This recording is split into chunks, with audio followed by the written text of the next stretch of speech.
we are going to start now. Welcome back, everyone. And to those of you who are new, welcome to the class. Hopefully you all had a really good Chinese New Year and Family Day last week. And today is our second class for this term. So what are we going to learn about today? We're going to learn about something called analytic geometry. Actually, hopefully you guys can see my screen. Can you guys see my screen? Like presentation? Just give me a yes. All right, good. Yeah, so we're learning about analytic geometry, introduction to analytic geometry. If you don't know what that is, that's okay, because it's an introduction. We're going to go over like the definition and stuff, and the basics about this concept, this topic. It's really broad, so we probably won't be covering like all. We can't cover like all of this in like one lesson or anything. Might have to split up in a few, but we'll see. Depends on my future plans. But let's get started. Oh, I should have changed the date to February 20. I know, because I just copy paste the exact same template. I just keep forgetting to change the date. So yeah, whoops. But let's move on.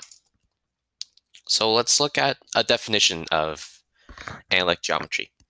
So what is this? In a gist, it's just a study of geometry on a coordinate system. So if you remember, geometry is looking at like shapes and lines and vertices. That's what geometry is. And you're mapping that on a coordinate system or a Cartesian plane. If you forgot what that is, we'll go over it. But it looks like this, where you have like a graph, and then you have these numbers, and then you have these axes. But we'll look at that in more detail if you guys forgot. Basically, you're just using algebra and coordinates to map out geometric shapes. Yep. And here's some examples of like subtopics in analytic geometry. Some really cool stuff. So, well, some of it's really simple. So like slope and equation of a line, you probably know how to calculate those already. But yeah, that's a simple topic. We also look at equations of like geometric shapes like circles, and some other cool stuff like area under a curve. Well, this is like calculus. you'll learn this in like grade 12, so no need to worry about that. But yeah, these are just some examples of subtopics you would learn in analytic geometry. Wait, are there any questions about this slide?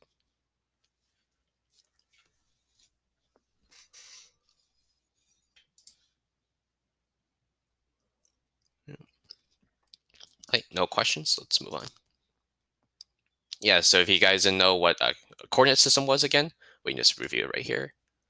Oh, we got Bob joining. Hello. I do 2D attendance. And that just leaves 2 people. That's fine. Okay. Yeah, so Bob, we're learning about analytic geometry. So it's basically the study of geometry on a coordinate system. That's what it is. And so right now we're just reviewing like how you read coordinates and like what like this Cartesian plane is. So in a Cartesian plane, you have these 2 axes. So like these 2 lines. One of them is horizontal, and this is called the x-axis. And it's labeled with numbers. It's like a number line where you have like numbers on the right side of the middle point, positive are positive integers, positive numbers, and the numbers on the left are all negative. And then you also have a vertical component, a vertical axis. It's called the y-axis, where from the middle point is called the origin. So it's 0, 0. That's the coordinates of the origin. And so above this middle point, so from all the way over here, you get positive y numbers, and then below that point you have negative y numbers. And basically how you read a coordinate is that you first look at where the x is located, and then you look at where the y is located. So if I say this purple point, so I look at the x, it goes to around negative 4.5, and then I look at the y point, where it also goes to negative 4.5. And so the coordinate would be negative 4.5, comma, negative 4.5. And same logic goes for the other points over here. All right, are there any questions about this? This should be a review to most of you.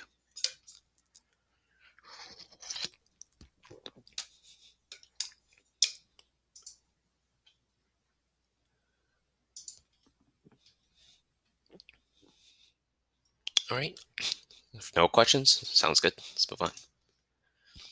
So the first part of this lesson, we're going to look at lines. So just straight lines, not like curved lines or anything. This is like I guess, the most basic concept of analytic geometry, but it's still a really important topic. So first thing we're going to look at is slope. So basically, a slope is a measure of how steep a line is, right? And then there's a specific formula you use to calculate the slope, and you need 2 points to calculate the slope. So in this diagram right here, you have one point called x1 comma y1. Then you have a second point called x2 comma y2. The reason why you need 2 points to make a line, well, you need 2 points if you want to know the equation of a line, right? You can't just have 1 point, because I could have a line, I could have this line, but also I could have like a vertical line and also a horizontal line, like any line that crosses this point. So that's why you need the second point to determine like what the slope is. Right? And the slope is determined by this equation right here. So we usually use the symbol m, the variable m, to represent slope. And so what is slope? Slope is basically rise over run. So what are these two? What do these two stand for? So rise is just the difference between the y coordinates. So in this case, y2 minus y1. And then the run is just the difference between the x coordinates, x2 minus x1. Right? And you can also switch around the y1, the y2, and the x1 and the x2. But just remember that whatever point you use first, like whatever y you use first, the x also has to be used first as well. So if I use a y1 over here, I have to use x1 first over here then. Right? Are there any questions about this?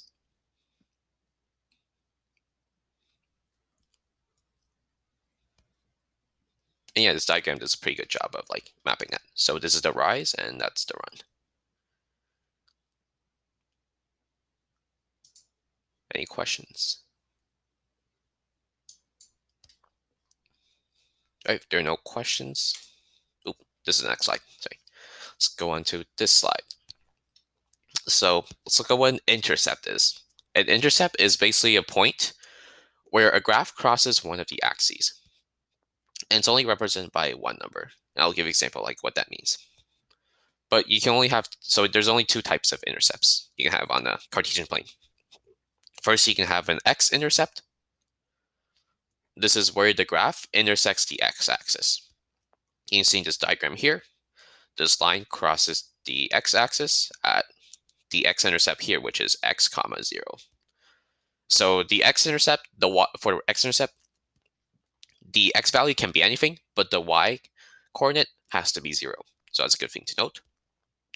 And when we like say what the x-intercept is, we just say the x coordinate. We don't have to say the entire like x comma 0 coordinate. We just say the x-intercept is x.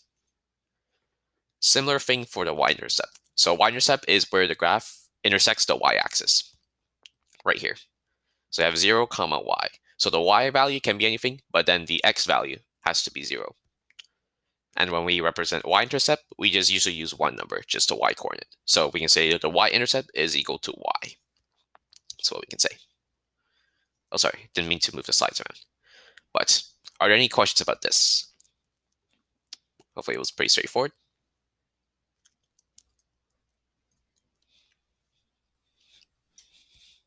You can also type your questions in the chat if you have any.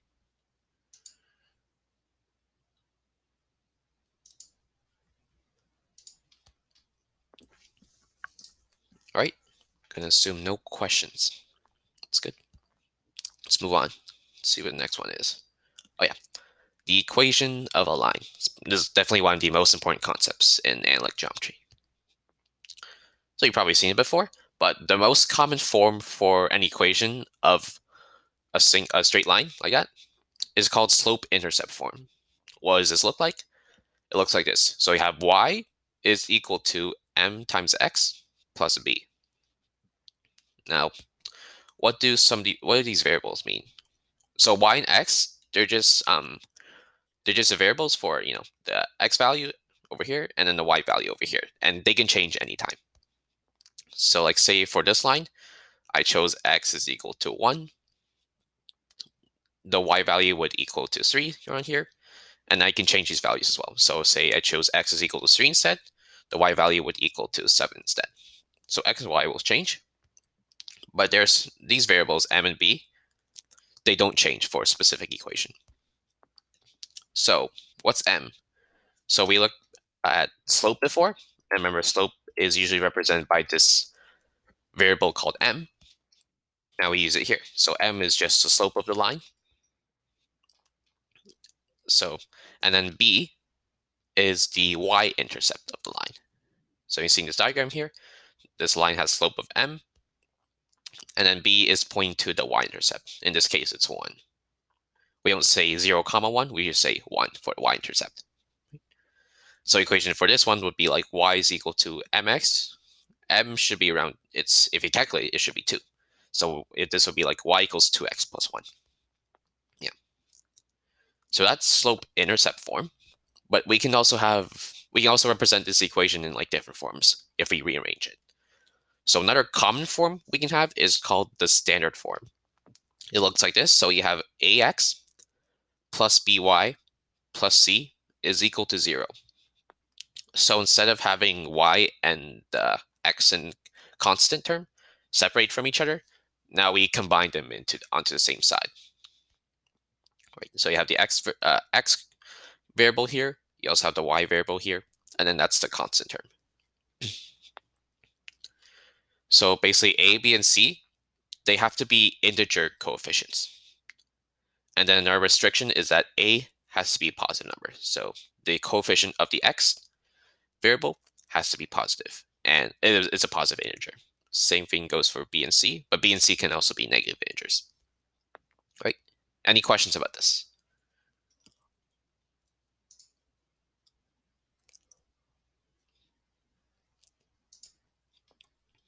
Oh yeah, I forgot to add one thing. In standard form, a, b, and c have to be reduced in lowest terms. So you can, if you see like a factor, greatest common factor between the coefficients, you can just factor it out. Right? So that's standard form. If there are no questions, I'm gonna move on. Not sure what's the next slide. Let me check. Okay, we have a problem to solve. So what's the equation of a line in slope-intercept form that passes through these 2 points? One of them is 1, 2, and the other one is 6, 12. So remember slope-intercept form, you need to figure out what the slope is and what the y-intercept is to get your equation. Right? Give you guys a minute to figure this out. I think some of you can solve it pretty quickly though.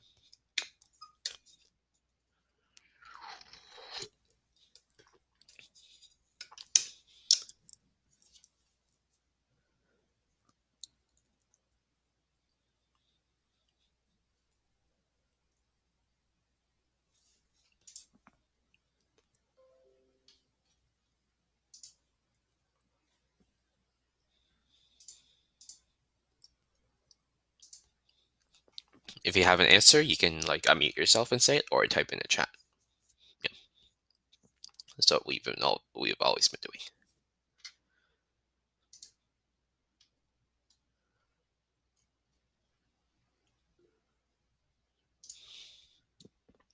Yeah, Bob, but what is B? B has to be a number. You can't just leave it like that.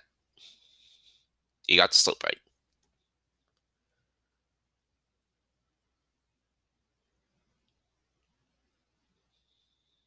Oop. I'll show you guys how to find B later. Here, let's take it up actually. Yeah. So I'm going to take up the question on this whiteboard right here. It's called Google Canvas. I think there's some better ones to use, but like, it gets the job done. Okay. So we're trying to find the equation of a line that passes through 1, 2, and what is it, 6, 12.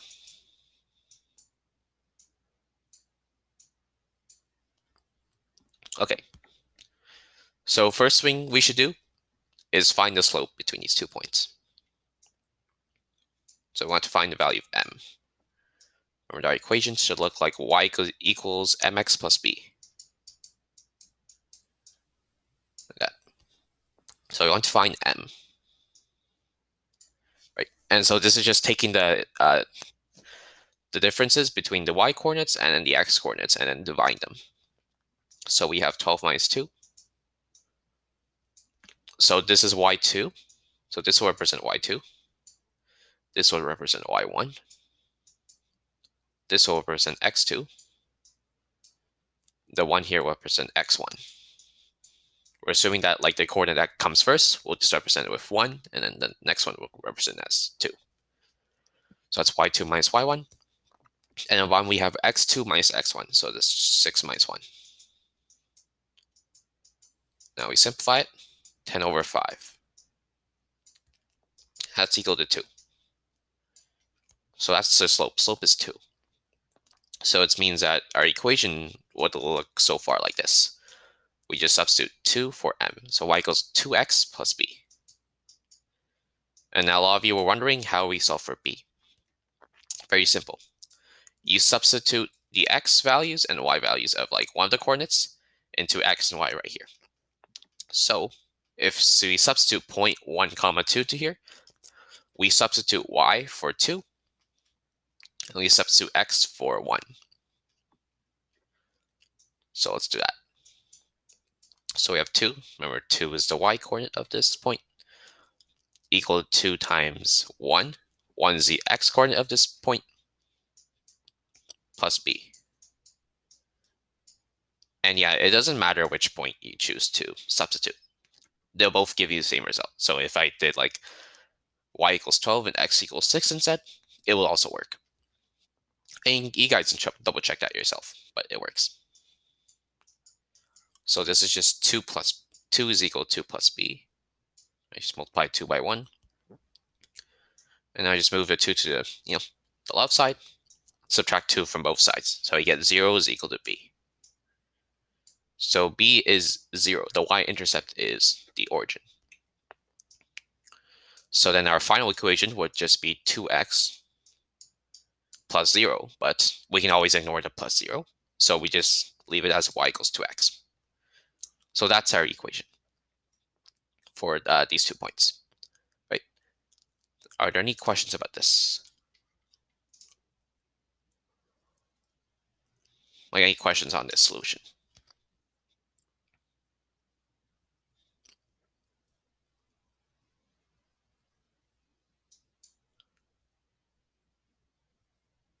All right, and go back to the slideshow. Great. So hopefully you guys understood that solution. Let's move on.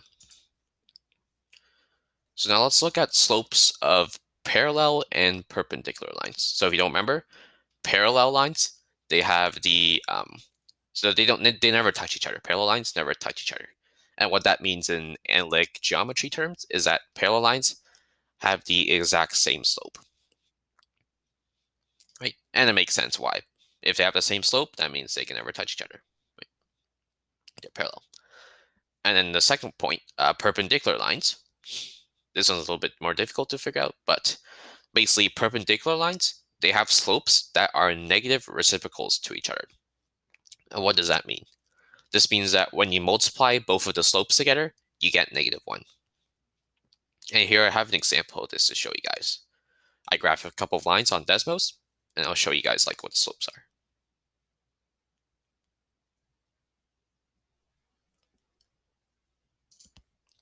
Right, so can you guys see the Desmos graph?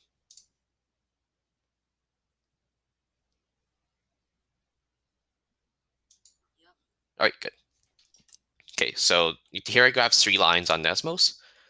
2 of them are parallel to each other. So as you can see, the blue line and the red line, these are parallel. They're never going to touch. Like even if I zoom out, yeah, you see, never going to touch. The reason why is that they have the same slope. Y is equal to 2x plus 3, has slope 2. Now this blue line, y equals 2x plus 7, also has slope of 2. That's what that's how you know that these 2 lines are parallel. Okay. And now this green line, what do you know about this? This green line is perpendicular to both of blue line and the red lines. Oh, thought someone just joined for a sec. Okay. So this green line here, is perpendicular to the blue line and the red line. Like if you notice, you can see that it's basically a right angle. But let's look at it in terms of slope, right? So we have, so for both of the blue line and red line, the slope is equal to 2. Now what's the slope for the green line? The green line slope is negative 1/2. And so if you do 2 times negative 1/2, if you do that, that should give you negative 1, right? You just cross multiply the 2 with the 2 in the denominator right here, and all you're left with is negative 1. And we could do like a couple more examples actually. So you have y is equal to 1/3 x. Let's have y is equal to negative 3x.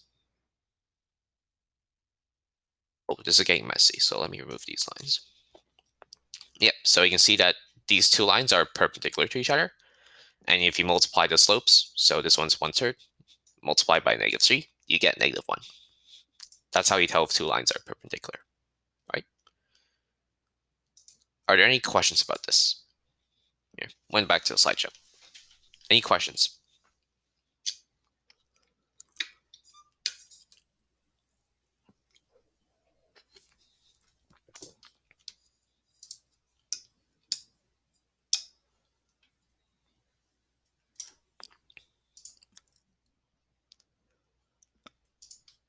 All right, no questions. Move on. Let's move on. I think there's another problem. All right, right here. Find the equation of a line in standard form. So notice doing standard form, not slope-intercept form. Find the equation of line standard form that is perpendicular to the line y is equal to x minus 1 and also has an x-intercept of 4. All right, give you guys a minute to figure this out.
All right, does anyone have an answer so far? Just curious.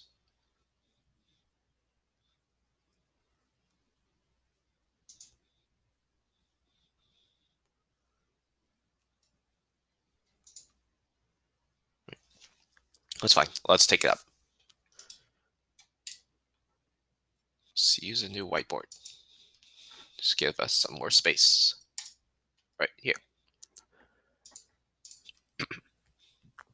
So, trying to find the line that's perpendicular to y equals x minus 1.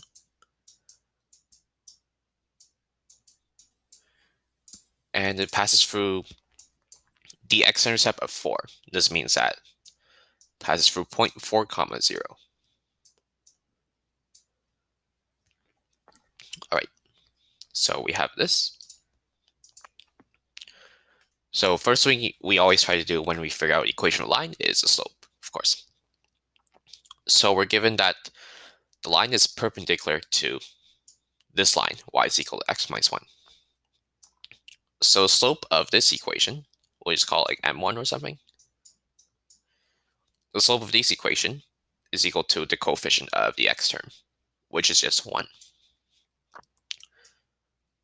And if you're trying to find the slope of the actual line, so the line that's perpendicular to this line, you just find like what number multiplies to 1 to get you -1. And here it seems to be pretty obvious. It's -1. Or say if you have like a fraction or some other number, so say like you have 1/2, you take its negative reciprocal. So that means you flip around the denominator and numerator, and then you just take the negative version of that. So in this case, it will be negative. The perpendicular line will be -2. But we're focusing on 1 and -1. So this means that the slope for our actual line is -1. All right. Now, let's try to find what the y-intercept is. So remember, we have the y-intercept form of y is equal to mx plus b. Oh, someone joining. Oh, Selena, hello. Oh, you came last time too. All right. Came a bit late, but today we're looking at like analytic geometry. So basically, what we're doing right now is looking at equation of lines. I'll be posting this Google slideshow as well later in the Google Classroom, just in case you guys missed anything. So yeah, for you guys to review stuff.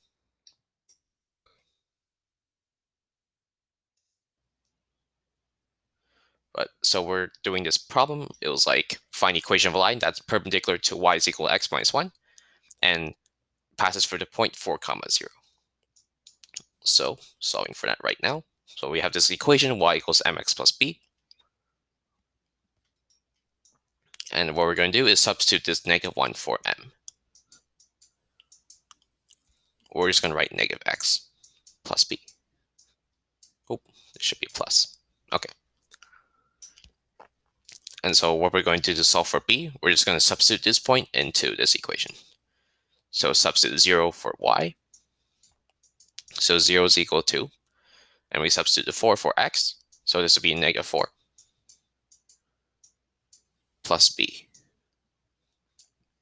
And then move the 4 to the left side, we just add 4 to both sides. So this would give us b would be equal to 4. Right. So now we have that. Let's write our final equation. So we have y is equal to -x plus 4.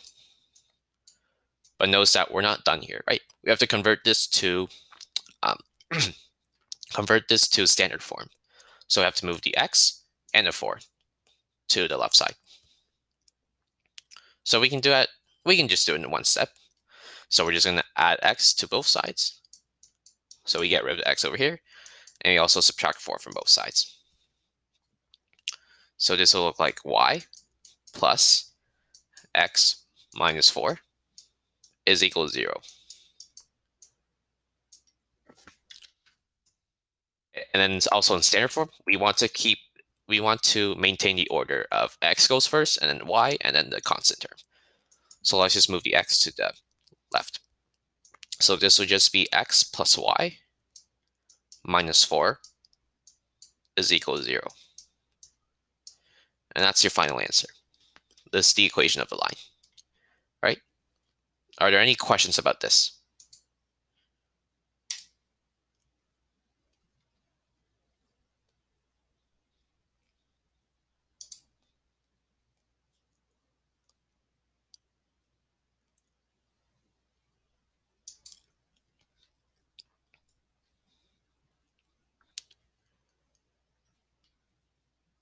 All right, there are no questions.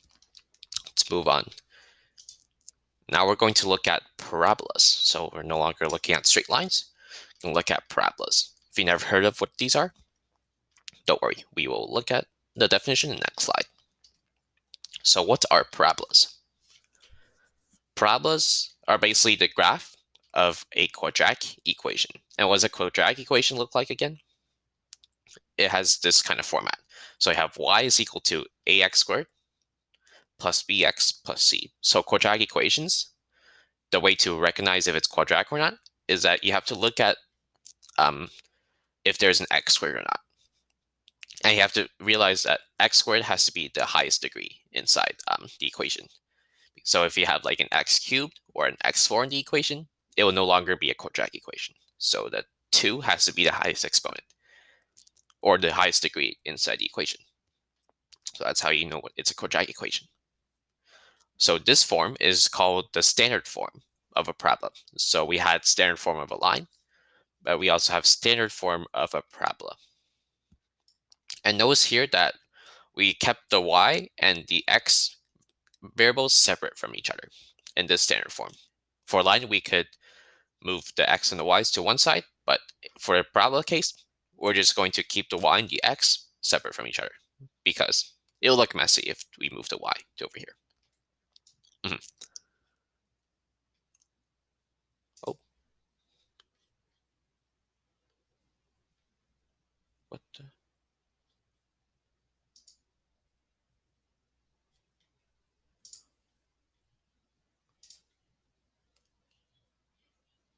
Can you guys hear me?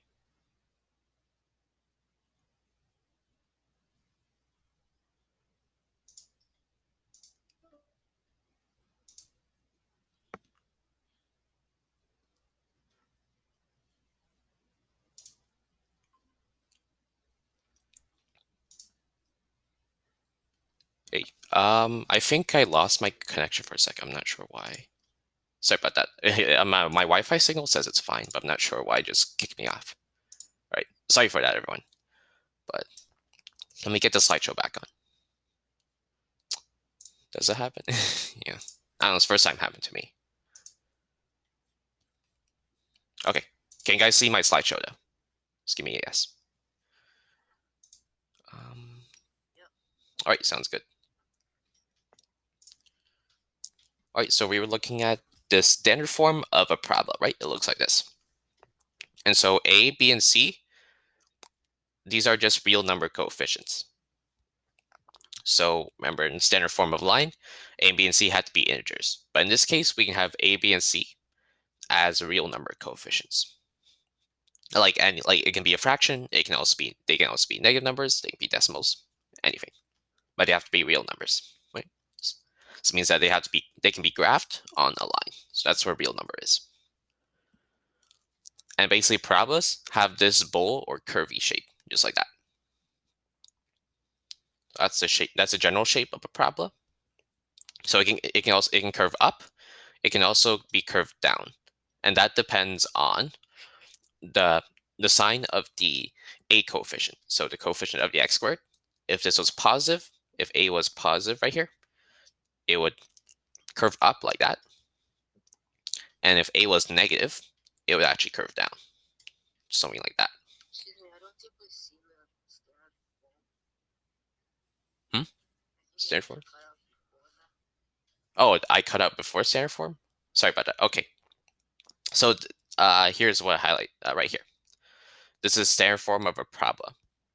This is y is equal to some ax squared. A is a coefficient of x squared plus b of x plus c. Well, that's the standard form of parabola or quadratic equation. And a, b, and c are real any number. They can represent any number. So that's the standard form, right?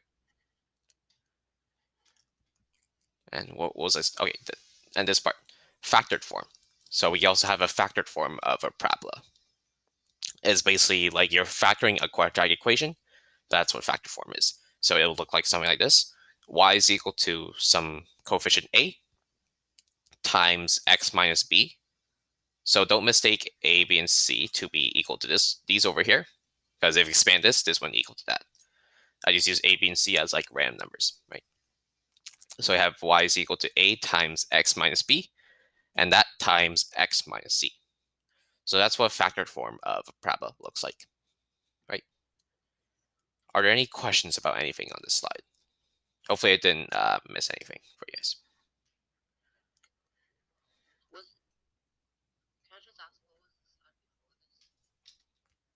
Just parabolas. And hopefully you went over a problem too. Hopefully it didn't cut out here. But yeah, so it was just this slide. Right. Any questions?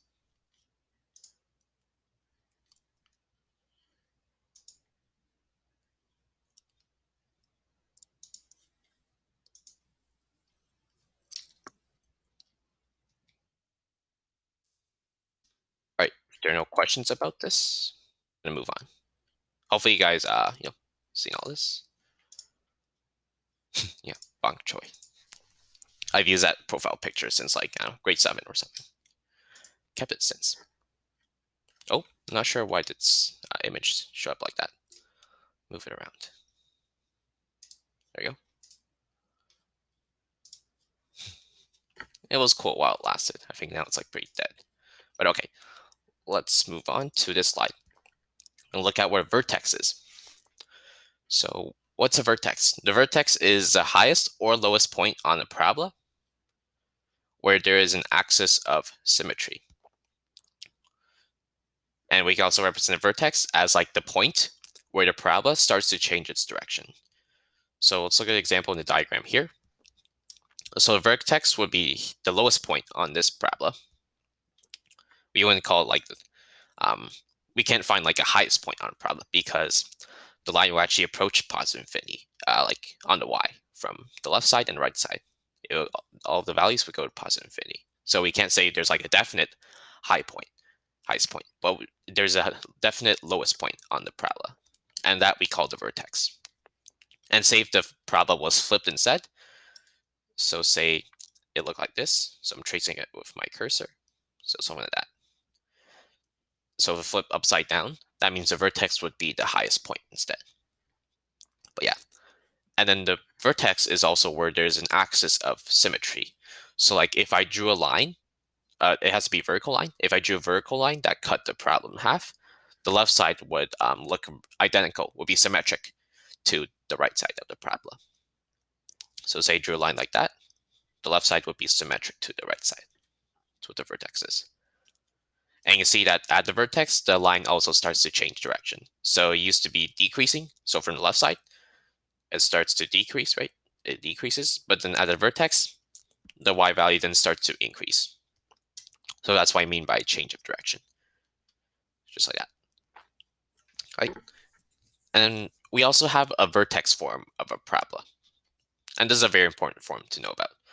So vertex form looks like this. So we have y is equal to a times x minus p squared. So you're just squaring the x minus p, you're not squaring the a. And all of that plus q. So a is just a coefficient. It can be any number. But what's more important, we have p and q. So p comma q, so if we made those into like a coordinate, p comma q represents the vertex of the parabola. Right? So say if we're trying to find the vertex of a parabola just by looking at its equation, we have to make sure the equation is in vertex form. And once we have that, we can take p and q to represent our vertex. Right? Are there any questions about this? And we're going to look at later how we're going to get the vertex form of a parabola.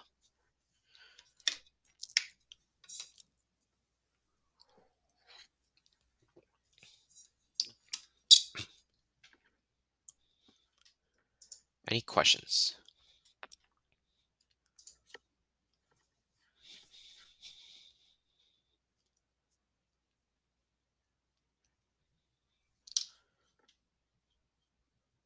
All right, if there are no questions, let's move on. Okay, yeah, so next slide, we're going to look at converting between vertex form and the standard form of a parabola. So if you're converting from vertex form to standard form, so just review, that's vertex form, it looks like that. And in standard form, you have everything all expanded out like that. So the conversion between vertex and standard form is actually pretty simple. You just expand the brackets inside the vertex form. So you expand what x minus p squared is, expand that out. Also multiply everything by a, and then add q to that. That'll get you your standard form. So you expand the brackets and simplify all the terms. But then say we're going from the opposite direction. So we're going to standard form to vertex form. That's a bit more difficult. But we have this method. It's called completing the square. And I'll show you guys in the next slide what that technique looks like. So let's see how to complete the square. And we're going to follow an example. just to make it more clear to you guys what completing the square looks like, right? So here's a technique. So say you have this parabola called y is equal to 2x squared plus ax plus 10. So you notice that this is in standard form already, right? Because everything is expanded, you have no brackets, and everything is simplified. So we want to convert this to vertex form. We have to split it up into a couple steps, as you can see right here. So the first step right here, so we get 2x squared plus ax plus 10. We set this equal to 2 times x squared plus 4x, so that's in brackets, and plus 10.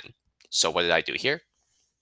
Basically, I factored out the coefficient of the x squared. So the coefficient of the x squared term is 2.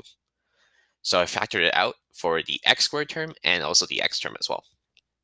So I factor out 2 from x squared and 8x to get this. And notice that I did not do this for the constant term. You only factor out the 2 for the x terms and not for the constant term. Right? So you leave the constant term outside of the brackets. And we'll see why that is later. And for the next step, this one's a bit more tricky to explain. But so in the brackets, you want to find a number where you add and subtract it by itself. So that way we can get our x minus p squared format. Here, explain it over here. So you want to determine a number to add and subtract to make the brackets, so the terms in the brackets, a perfect square, as in like quadratic form, a perfect a quadratic equation that's a perfect square. And this usually has the form of this. So we have a squared plus 2ab plus b squared. And then this would factor out to a plus b squared. Right? So if you guys didn't know what the square of what a perfect square of a quadratic equation looks like, it looks like this form. So I have some a squared plus 2ab plus b squared. And this will factor out to a plus b, all that squared. So that's how you know if a quadratic equation is a perfect square. So it would look like that. So say in the case of x squared plus 4x plus 4, you would have a is equal to x, and then b here would be equal to 2, right? So a squared will give you x squared, b squared will give you 2 squared, or 4. And you have 2ab. This would be 2 times x plus 2 times x times 2, and that would just give you 4x, like that. So we're focusing on that. X squared plus 4x plus 4. This will turn into our perfect square. But remember, we have to subtract this constant term as well, because we have to set it equal to whatever was in the past, right? So I think this is the most complex step out of all of these. So hopefully you guys understood what this was. The next few steps are a bit easier. So next step, after we figure out what number to add and subtract to each other, we take out all of the constant terms outside of the brackets, except for the constant term, the plus 4 right here. Just the one we subtract, to get rid of that number. So you multiply 2 by -4 right here, and we take it outside of the brackets. So right here, 2 times -4. And we kept the x squared plus 4x plus 4 inside the brackets, because that's what's going to form our perfect square, right? And so after that, we can convert this to a perfect square. That will look like x plus 2 squared, right? So x squared plus 4x plus 4 gives you x plus 2 squared. And then outside the brackets, we just simplify it, whatever's here and whatever's here. So we have 2 times -4. That gives you -8. And then -8 plus 10. And if you add those two up, you get plus 2. So we get our final answer of 2 times x plus 2 squared plus 2. And this is our vertex form of this equation right here, right? Are there any questions about this? I think that was a mouthful. I think this slide was probably the most complex one for today's lesson. So if there are any questions, speak up.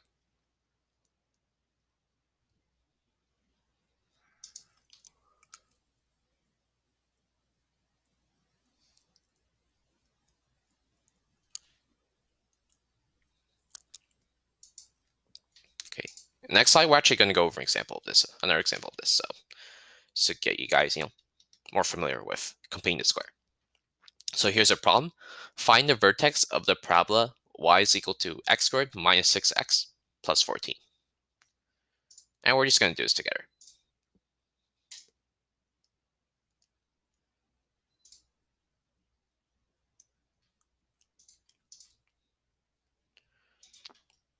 So the equation was y is equal to x squared minus 6x plus 14.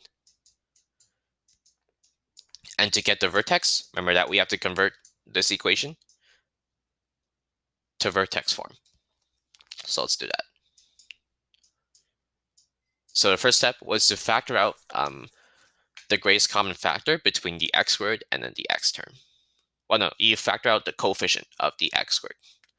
The coefficient here would just be 1. So what we can do is just simply write brackets around the x squared and 6x term, negative 6x term.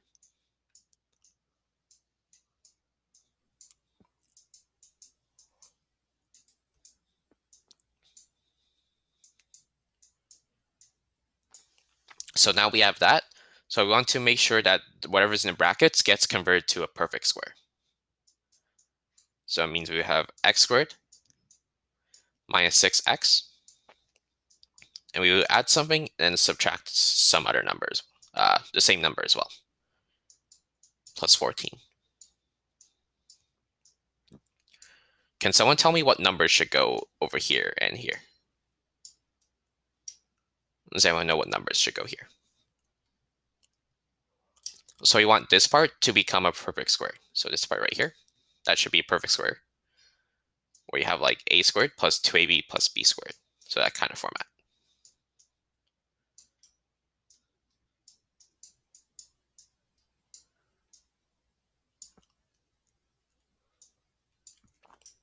Right? So in this case, you have a is equal to x. So this is x. This will also be x over here. Okay, then someone tell me what b should be equal to.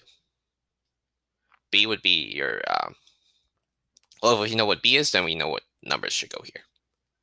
Can someone tell me what b should be equal to? So we're just saying these equal to each other.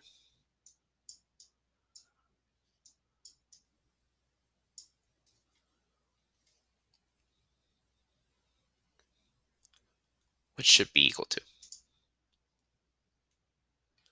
3? You're close. Negative 3.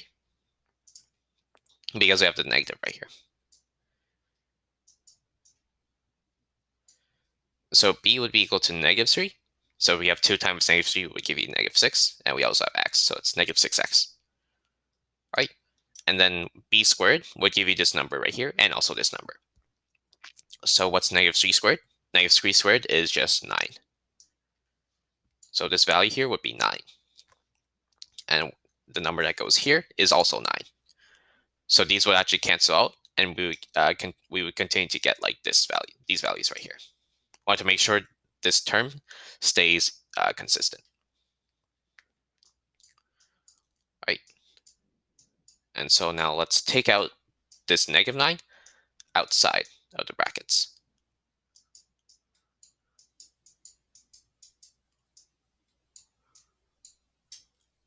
Minus 9 plus 14. All right, I'm going to write the final answer over here because we're running a bit out of space. So now we just simplify everything. We convert this to a perfect square. This would just be x minus 3 squared. So remember, this has a format of a plus b squared.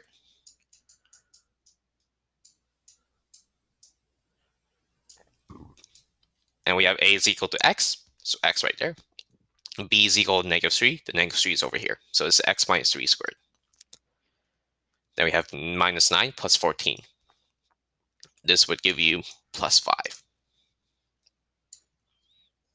All right, so now this is our vertex form of the parabola. Now we just need to know its vertex, and it's very simple. So say this was p, so x minus p. and then 5 is equal to q. So then your vertex would be equal to 3 comma 5. And notice that the p-value is not -3, right? You just want to take the negative version of that. It's 3. And then your q is just whatever this value is.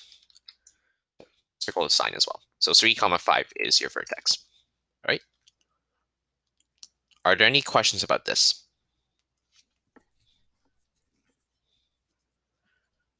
I have a question. Yeah, go ahead. How do you go from x squared minus 6x plus 9 to x minus 3 squared? Oh, like say if you wanted to factor this? Well, so I use this. Yeah. Oh, never mind that. Okay, you got it.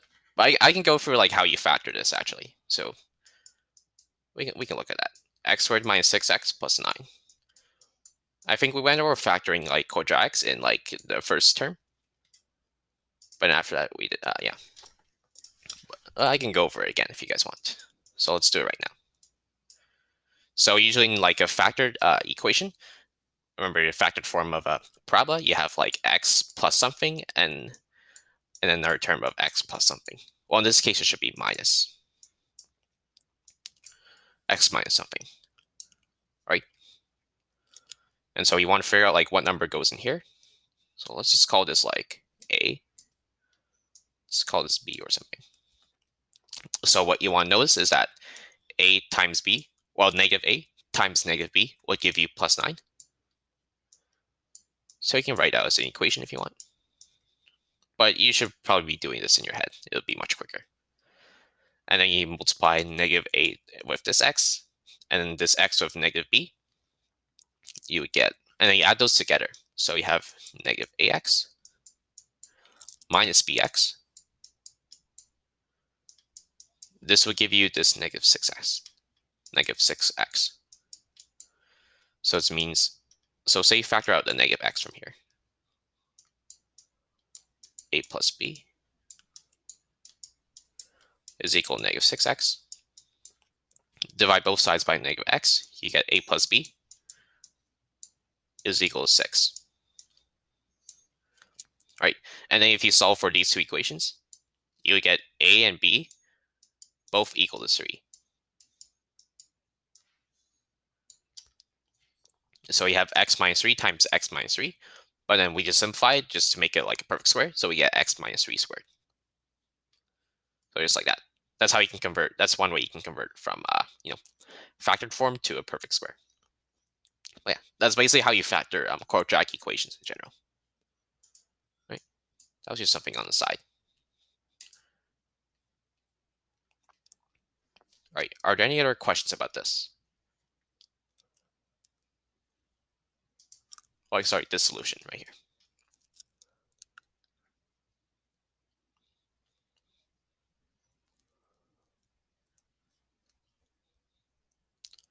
And just remember this format as well. So we have a squared plus 2ab plus b squared is equal to a plus b squared. If you memorize that, then getting the vertex form should be smooth sailing. Right.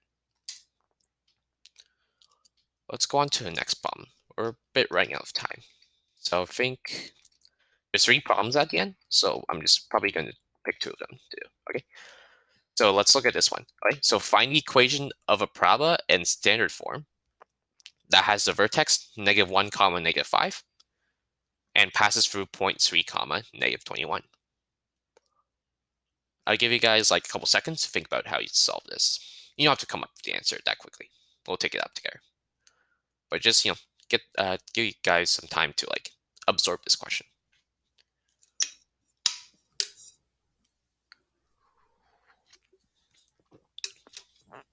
So we're looking at standard form, right? So we want it like entirely expanded out.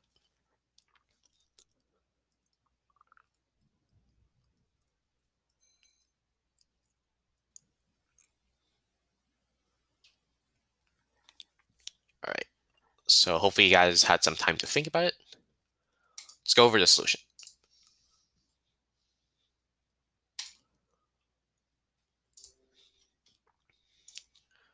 Okay. So want the equation of a parabola that has the vertex -1 comma -5.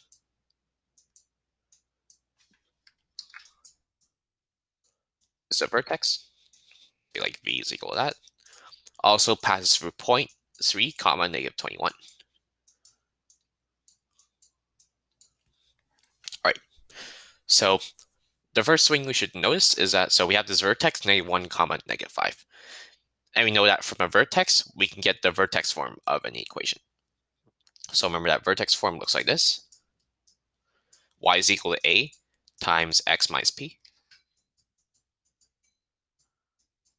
squared plus q.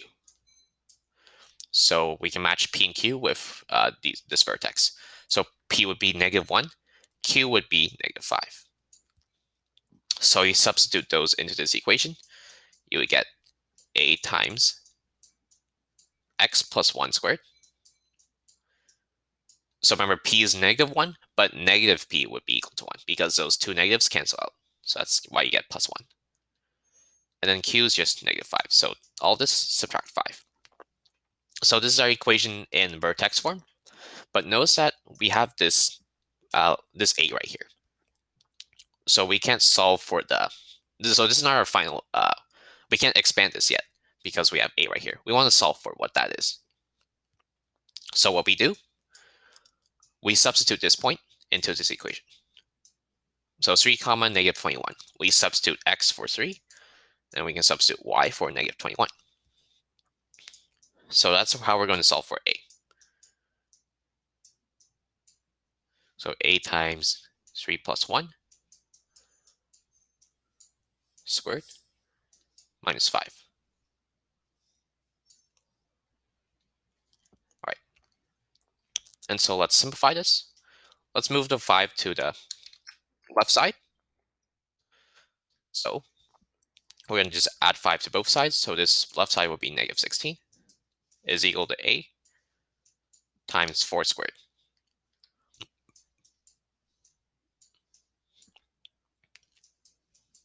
All right, simplify the 4 squared to get 16a. 4 squared is 16.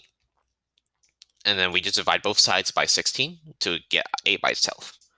So that means a would be equal to -1. And so now we can finally expand our vertex form.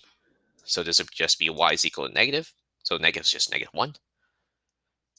And remember, we want to keep the y and the x's. We don't want to, like, have -21 and 3 inside the final equation.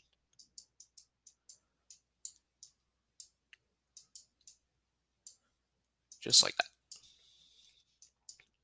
Okay, so this is our actual vertex form of the equation. So now you want to expand this. So remember, if you want to expand this x plus 1 squared, it will look like something like a squared plus 2ab plus b squared. So a would be your x squared plus, you'll just write a and b over here. So 2ab would just be 2x. And b squared is just 1. 1 squared, which is 1.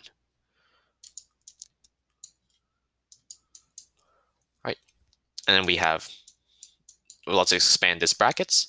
We have -x squared minus 2x minus 1 minus 5. Make this into -6. So this would be our final equation. So we have -x squared minus 2x minus 6.